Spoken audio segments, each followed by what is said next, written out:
माँ के शव को डीप फ्रीजर में रखवा दो क्योंकि घर में शादी है। हम उनका अंतिम संस्कार 4 दिन बाद करेंगे।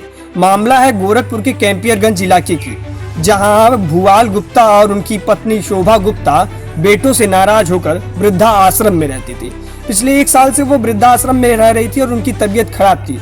2 किडनियों के खराब हो जाने के कारण वो उनका डायलिसिस हो रहा था और कुछ दिन पहले उनकी मौत हो गई। मौत होने के बाद जब पिता भुवाल गुप्ता ने यह बात अपने बेटों को फोन करके जानकारी दी तो उन्होंने कहा कि पिताजी अभी माँ के शव को डीप फ्रीजर में रखवा दीजिए क्योंकि घर में शादी है और हम शादी के समारोह को खराब नहीं करना चाहते। लेकिन पति को अपनी पत्नी की ये स्थिति अच्छी नहीं लगी। उसने उसके अंतिम संस्कार करना चाहा। बेटियों ने फोन करके उनसे कहा कि पिताजी आप घर चले आइए, माँ के शव को लेकर के हम यहीं पर उनका अंतिम संस्कार कर देंगे। पिता अपने पत्नी के शव को लेकर के गांव तो गए, लेकिन वहां पर भी गांव वालों और परिजनों ने जबरन उनकी पत्नी के शव को दफना दिया। करमैनी घाट पर उनके पत्नी को दफनवा दिया गया, यानी उनका अंतिम संस्कार भी हिंदू रीति रिवाज के अनुसार नहीं हो पाया। जब पूरे उत्तर प्रदेश से उसके बेटे को शर्मसार किया जाने लगा तब उसके 3 बेटों को जाकर के कुछ समझ आई, कुछ अक्ल आई।